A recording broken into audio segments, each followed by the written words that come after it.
नमो भगवते वासुदेवाय नमः। हरे कृष्णा, राधे राधे। नमस्कार दोस्तों, आप सभी को गुरुवार व्रत की हार्दिक शुभकामनाएं। आज हम आपको बृहस्पति देव की कथा महिमा सुनाने जा रहे हैं, जिसे सुनकर आपको सुख और समृद्धि की प्राप्ति होगी। बृहस्पति जी के प्रभाव से इस लोक के सुख को भोग कर स्वर्ग की प्राप्ति होती है। बृहस्पति देव की कृपा आपके परिवार पर बनी रहे। बृहस्पति देव ऐसे ही हैं, जैसे जिसके मन में कामनाएं हैं सभी को पूर्ण करते हैं। जो सद्भावना पूर्वक बृहस्पतिवार का व्रत करता एवं कथा पढ़ता है अथवा सुनता है और दूसरों को सुनाता है, बृहस्पति देव उसकी सभी मनोकामना को पूर्ण करते हैं। भगवान बृहस्पति देव उसकी सदैव रक्षा करते हैं। संसार में जो मनुष्य सद्भावना से भगवान जी का पूजन व व्रत सच्चे हृदय से करते हैं, तो उनकी सभी मनोकामनाएं भगवान जी पूर्ण करते हैं। जैसे सच्ची भावना से रानी और राजा ने उनकी कथा का गुणगान किया, तो उनकी सभी इच्छाएं बृहस्पति देव जी ने पूर्ण की थी। इसीलिए पूर्ण कथा जरूर सुनना चाहिए। हृदय से उनका मनन करते हुए जयकारा बोलना चाहिए। बोलो बृहस्पति देव भगवान की जय, विष्णु भगवान की जय। तो अब आइए श्रवण करते हैं बृहस्पतिवार व्रत की पौराणिक कथा। भारतवर्ष में एक प्रतापी और दानी राजा राज्य करता था। वह नित्य गरीबों और ब्राह्मणों की सहायता करता था, परंतु यह बात उसकी रानी को अच्छी नहीं लगती थी। वह ना ही गरीबों को दान देती और ना ही भगवान का पूजन करती थी, और राजा को भी दान देने से मना किया करती थी। एक दिन राजा शिकार खेलने वन को गए हुए थे, तो रानी महल में अकेली थी।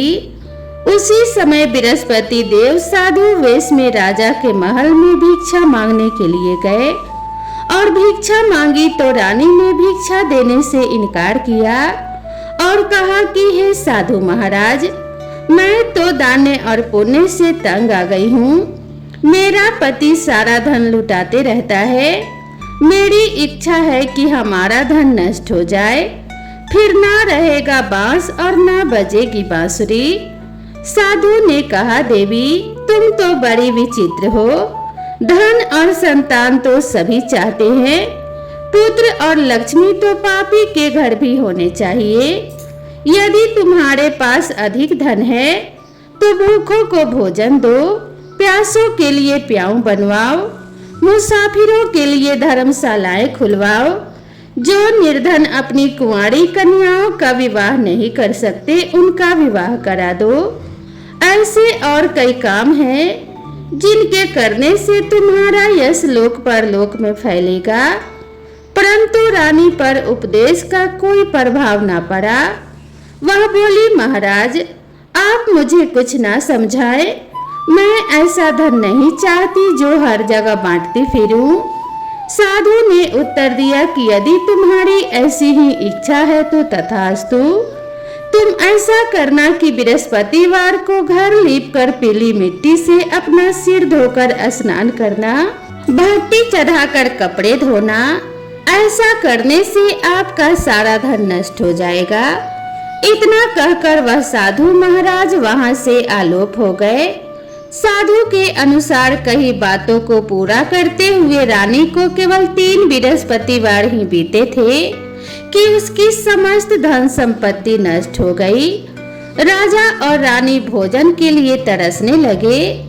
तब एक दिन राजा ने रानी से कहा कि हे रानी, तुम यहीं पर रहो, मैं दूसरे देश को जाता हूँ, क्योंकि यहाँ पर मुझे सभी लोग जानते हैं।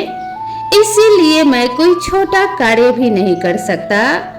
ऐसा कहकर राजा परदेश चला गया। वहां वह जंगल से लकड़ी काट कर लाता और उसे शहर में बेचता। इस तरह वह अपना जीवन व्यतीत करने लगा। इधर राजा के परदेश जाते ही रानी और दासी दुखी रहने लगी। एक बार जब रानी और दासी को 7 दिन तक बिना भोजन के रहना पड़ा, तो रानी ने अपनी दासी से कहा कि हे दासी, पास ही के नगर में मेरी बहन रहती है, वह बड़ी धनवान है, तो उसके पास जा और कुछ मांग के ले आ, ताकि थोड़ी बहुत गुजर बसर हो जाए। दासी रानी की बहन के पास गई। उस दिन गुरुवार था और रानी की बहन उस समय बृहस्पतिवार व्रत की कथा सुन रही थी। दासी ने रानी की बहन को अपनी रानी का संदेश दिया, लेकिन रानी की बड़ी बहन ने कोई उत्तर नहीं दिया। जब दासी को रानी की बहन से कोई उत्तर नहीं मिला तो वह बहुत दुखी हुई और उसे क्रोध भी आया। दासी ने वापस आकर रानी को सारी बात बता दी। सुनकर रानी ने अपने भाग्य को कोसा। उधर रानी की बहन ने सोचा कि मेरी बहन की दासी आई थी, परंतु मैं उससे कुछ नहीं बोली, इससे वह बहुत दुखी हुई होगी। कथा सुनकर और पूजन समाप्त करके वह अपनी बहन के घर आई और कहने लगी कि हे बहन, मैं बृहस्पतिवार का व्रत कर रही थी। तुम्हारी दासी मेरे घर आई थी, परंतु जब तक कथा होती है तब तक ना तो उठते हैं और ना ही बोलते हैं, इसीलिए मैं नहीं बोली। कहो दासी क्यों गई थी? रानी बोली, बहन तुमसे क्या छिपाऊं, हमारे घर में खाने तक को अनाज नहीं था। ऐसा कहते कहते रानी की आंखें भर आई। उसने दासी समेत पिछले 7 दिनों से भूखे रहने तक की बात अपनी बहन को विस्तार पूर्वक सुना दी। रानी की बहन बोली, देखो बहन, भगवान बृहस्पति देव सबकी मनोकामना को पूर्ण करते हैं। देखो शायद तुम्हारे घर में अनाज रखा हो। पहले तो रानी को विश्वास नहीं हुआ, फिर बहन के आग्रह करने पर उसने अपने दासी को अंदर भेजा तो उसे सचमुच अनाज से भरा एक घड़ा मिल गया। यह देखकर दासी को बड़ी हैरानी हुई। दासी रानी से कहने लगी कि हे रानी, जब हमको भोजन नहीं मिलता तो हम व्रत ही तो करते हैं, इसीलिए क्यों ना इनसे व्रत की कथा और विधि पूछ ली जाए ताकि हम भी व्रत कर सकें। तब रानी ने अपनी बहन से बृहस्पतिवार व्रत के बारे में पूछा। उसकी बहन ने बताया, बृहस्पतिवार व्रत में चने की दाल और मुनक्का से विष्णु भगवान का केले की जड़ में पूजन करें तथा दीपक जलाएं, व्रत की कथा सुने और पीला ही भोजन करें, इससे बृहस्पति देव प्रसन्न होते हैं। व्रत और पूजन विधि बताकर रानी की बहन अपने घर को लौट गई। 7 दिन के बाद जब गुरुवार आया तो रानी और दासी ने व्रत रखा। गुड़साल में जाकर चना और गुड़ लेकर आई, फिर उससे केले की जड़ तथा विष्णु भगवान का पूजन किया। अब पीला भोजन कहाँ से आए, इस बात को लेकर दोनों बहुत दुखी थे। क्योंकि उन्होंने बृहस्पति देव का व्रत रखा था, इसीलिए बृहस्पति देव भगवान उनसे बहुत प्रसन्न थे। इसीलिए वे एक साधारण व्यक्ति का रूप धारण कर 2 थालों में सुंदर पीला भोजन दासी को दे गए। भोजन पाकर दासी बहुत प्रसन्न हुई और फिर रानी के साथ मिलकर भोजन ग्रहण किया। इसके बाद वे सभी गुरुवार को व्रत और पूजन करने लगी। बृहस्पति देव भगवान की कृपा से उनके पास फिर से धन संपत्ति आ गई, परंतु रानी फिर से पहले की तरह आलस्य करने लगी। तब दासी बोली, देखो रानी, तुम पहले भी इस प्रकार आलस्य करती थी, तुम्हें धन रखने में कष्ट होता था, इस कारण सभी धन नष्ट हो गया, और अब जब भगवान बृहस्पति की कृपा से धन मिला है तो तुम्हें फिर से आलस्य होता है।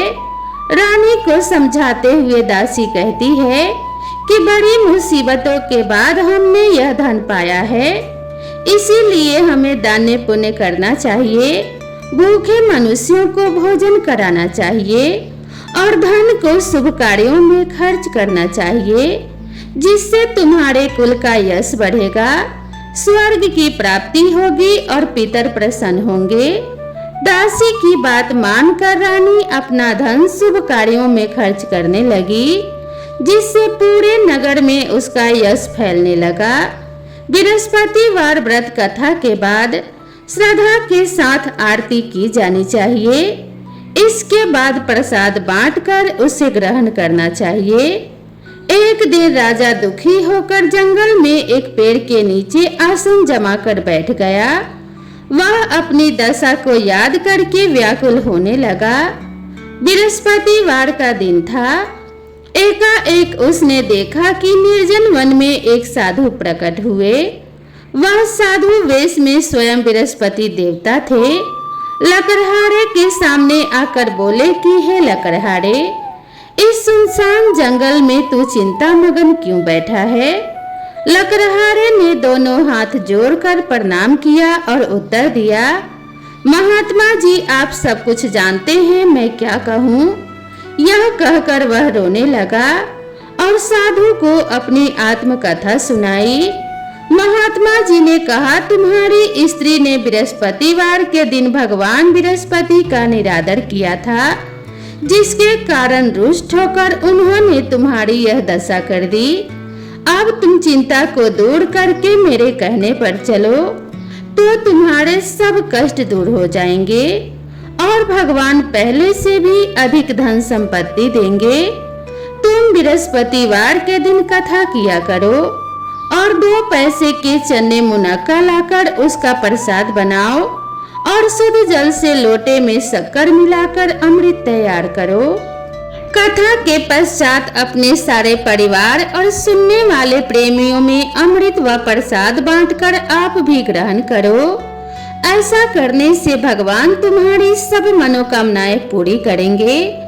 साधु के ऐसे वचन सुनकर लकड़हारा बोला कि हे प्रभु, मुझे लकड़ी बेचकर इतना पैसा नहीं मिलता जिससे भोजन के उपरांत कुछ बचा सकूं।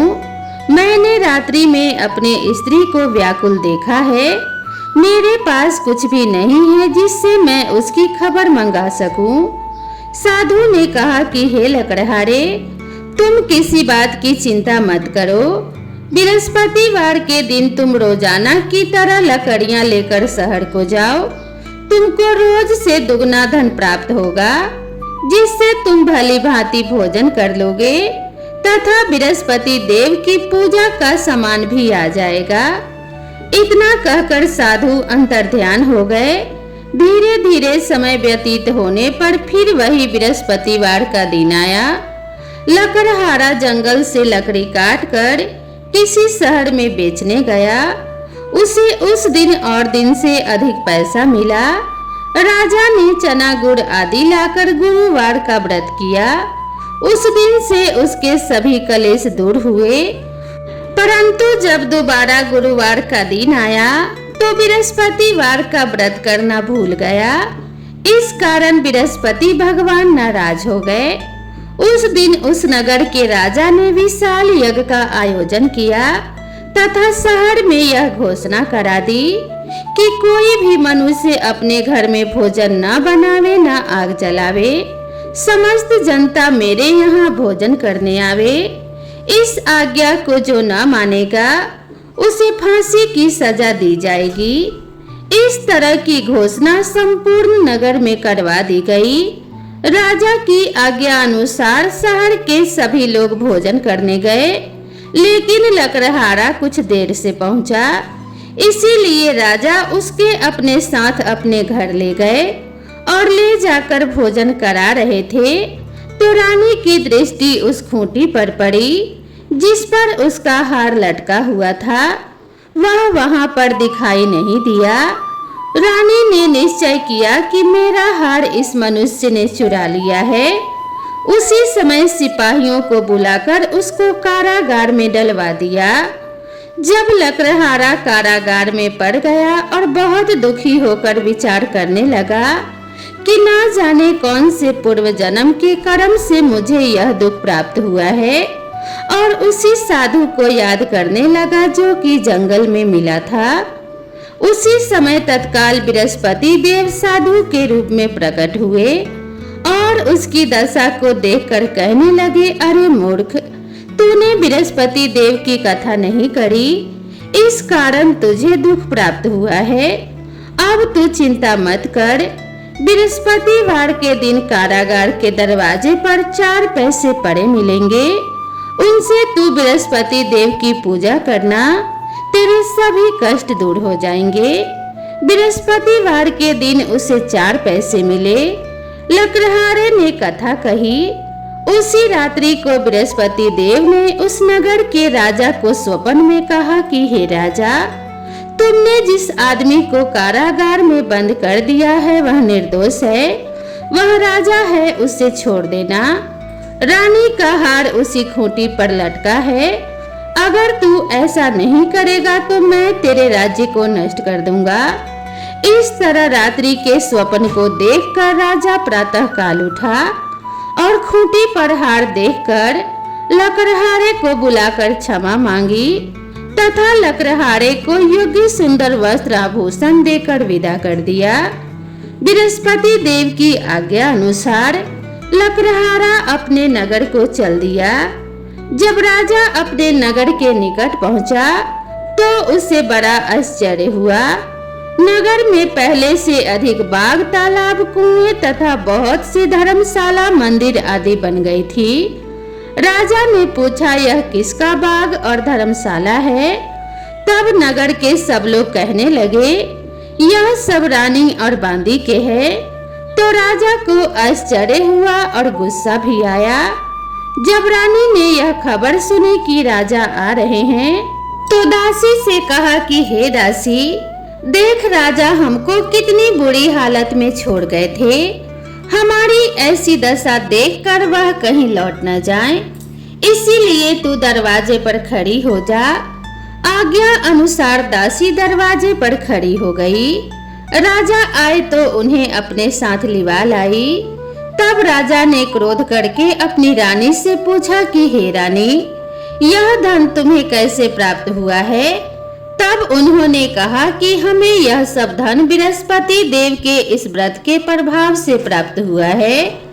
राजा ने निश्चय किया कि 7 रोज बाद तो सभी बृहस्पति देव का पूजन करते हैं, परंतु मैं प्रतिदिन दिन में 3 बार कहानी तथा रोज व्रत किया करूंगा। अब हर समय राजा के दुपट्टे में चने की दाल बंधी रहती थी तथा दिन में 3 बार कहानी कहता। एक रोज राजा ने विचार किया कि चलो अपनी बहन के यहाँ हो आवें। इस तरह निश्चय कर राजा घोड़े पर सवार हो अपनी बहन के यहाँ को चलने लगा। मार्ग में उसने देखा कि कुछ आदमी एक मुर्दे को लिए जा रहे हैं।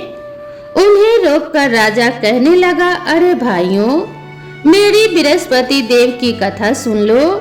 वे बोले, लो हमारा तो आदमी मर गया है, इसको अपनी कथा की पड़ी है। परंतु कुछ आदमी बोले, अच्छा कहो, हम तुम्हारी कथा भी सुनेंगे। राजा ने दाल निकाली और जब कथा आधी हुई थी कि मुर्दा हिलने लग गया और जब कथा समाप्त हो गई तो राम राम करके मनुष्य उठकर खड़ा हो गया। आगे मार्ग में उसे एक किसान खेत में हल चलाता मिला। राजा ने उसे देखा और उससे बोले, अरे भैया, तुम मेरी बृहस्पतिवार की कथा सुन लो। किसान बोला, जब तक मैं तेरी कथा सुनूंगा तब तक 4 हरैया जोत लूंगा। जा अपनी कथा किसी और को सुनाना। इस तरह राजा आगे चलने लगा। राजा के हटते ही बैल पछाड़ खाकर गिर गए तथा किसान के पेट में बड़ी जोर का दर्द होने लगा। उसी समय उसकी माँ रोटी लेकर आई। उसने जब यह देखा तो अपने पुत्र से सब हाल पूछा और बेटे ने सभी हाल कह दिया। तो बुढ़िया दौड़ी दौड़ी उस घुड़सवार के पास गई और उससे बोली कि मैं तेरी कथा सुनूंगी, तू अपनी कथा मेरे खेत पर चलकर ही कहना। राजा ने बुढ़िया के खेत पर जाकर कथा कही, जिसको सुनते ही वह बैल उठकर खड़े हुए तथा किसान के पेट का दर्द भी बंद हो गया। राजा अपनी बहन के घर पहुंचा बहन ने भाई की खूब मेहमानी की। दूसरे रोज प्रातः काल राजा जगा तो वह देखने लगा कि सभी लोग भोजन कर रहे हैं। राजा ने अपनी बहन से कहा कि हे बहन, ऐसा कोई मनुष्य है जिसने भोजन नहीं किया हो, मेरी बृहस्पतिवार की कथा सुन ले। बहन बोली कि हे भैया, यह देश ही ऐसा है कि पहले यहाँ लोग भोजन करते हैं, बाद में अन्य काम करते हैं। अगर कोई पड़ोस में हो तो दिखाऊं। वह ऐसा कहकर देखने चली गई, परंतु उसे कोई ऐसा व्यक्ति नहीं मिला जिसने भोजन ना किया हो। अतः वह एक कुम्हार के घर गई जिसका लड़का बीमार था। उसे मालूम हुआ कि उनके यहाँ 3 रोज से किसी ने भोजन नहीं किया है। रानी ने अपने भाई की कथा सुनने के लिए कुम्हार से कहा। वह तैयार हो गया। राजा ने जाकर बृहस्पतिवार की कथा कही, जिसको सुनकर उसका लड़का ठीक हो गया।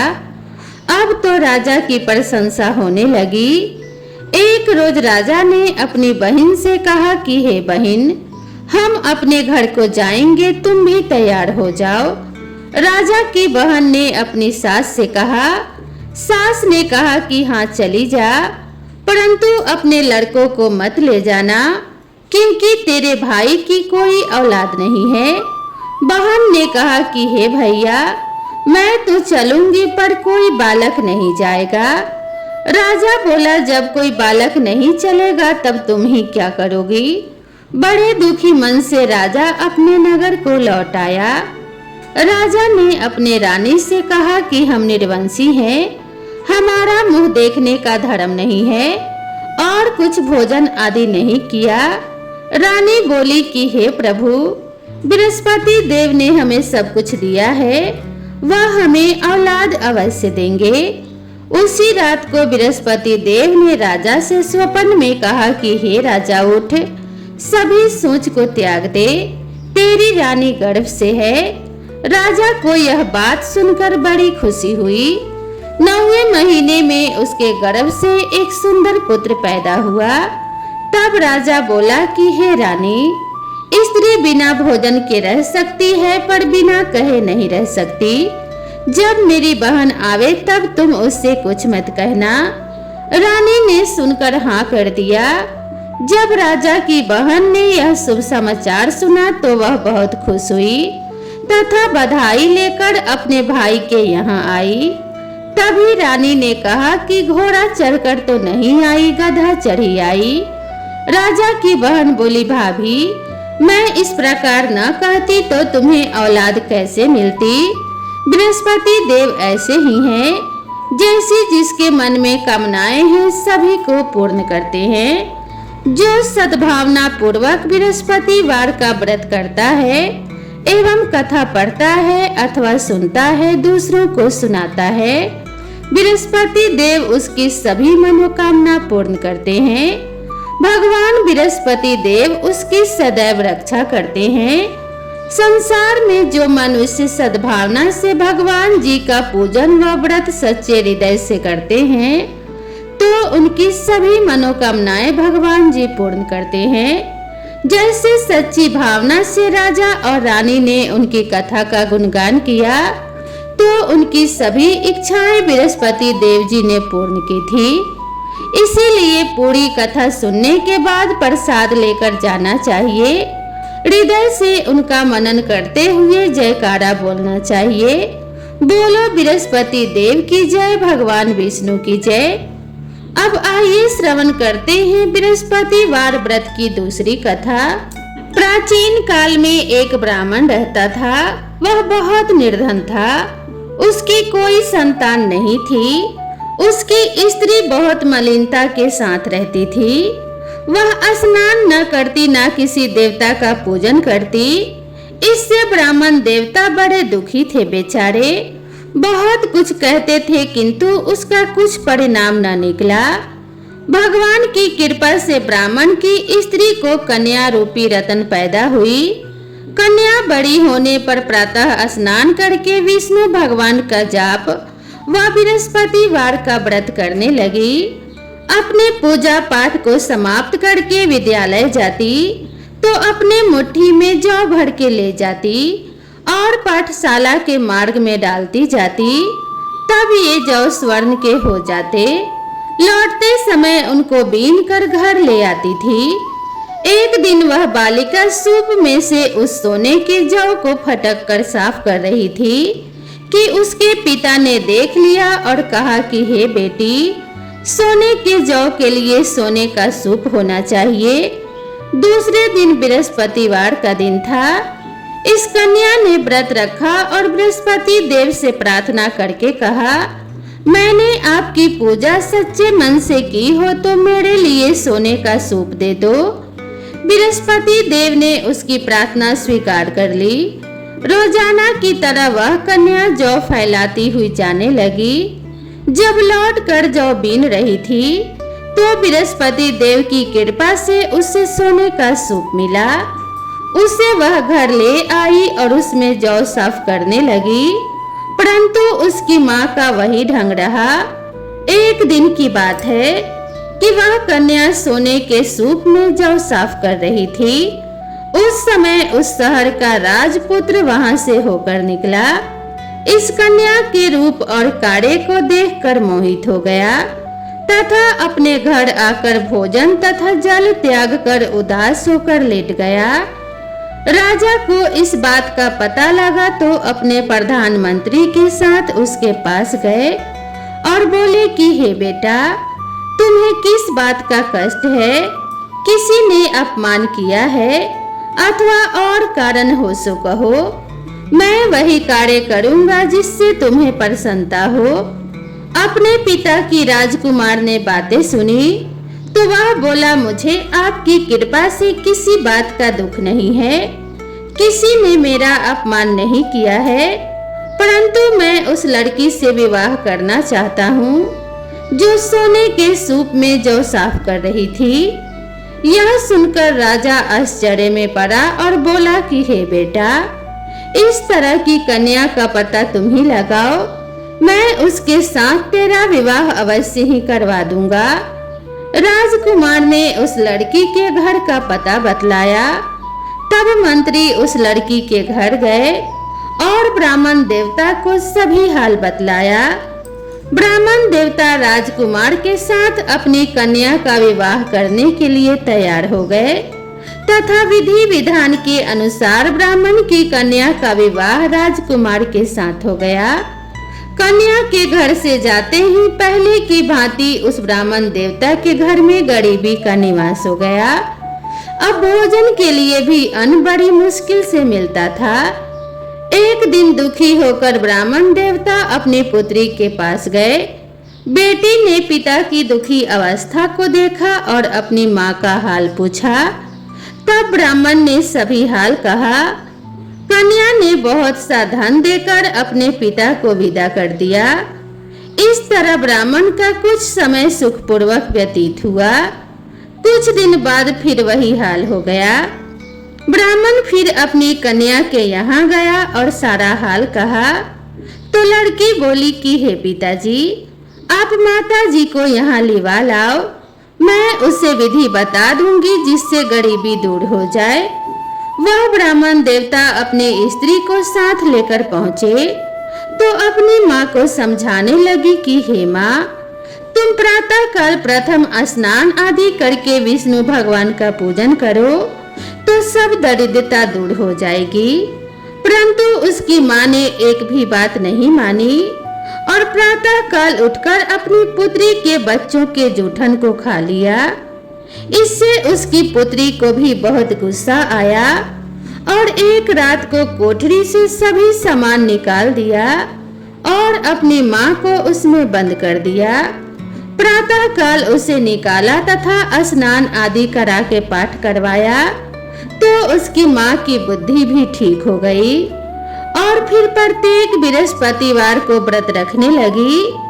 इस व्रत के प्रभाव से उसके माँ बाप भी बहुत धनवान और पुत्रवान हो गए और बृहस्पति जी के प्रभाव से इस लोक के सुख को भोग कर स्वर्ग को प्राप्त हुए।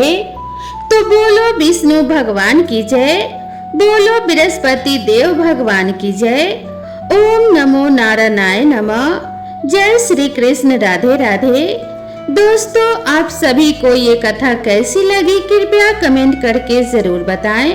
वीडियो पसंद आई हो तो इसे एक लाइक जरूर करें और अपने सभी परिवार और मित्रों के साथ शेयर कर दें। अगर आप मेरे चैनल पर पहली बार आए हैं तो चैनल को सब्सक्राइब करना ना भूलें। तो दोस्तों, भगवान बृहस्पति देव की कृपा आप सभी के ऊपर सदा सर्वदा बनी रहे। आप सभी के घर में धन्य धान्य की वृद्धि होती रहे। माता लक्ष्मी का सदा वास आप सभी के घर में हो। इसी मंगल कामना के साथ आप सभी से विदा लेते हैं। मिलते हैं इसी तरह की नई कथा और नई कहानी के साथ। तब तक के लिए राधे राधे।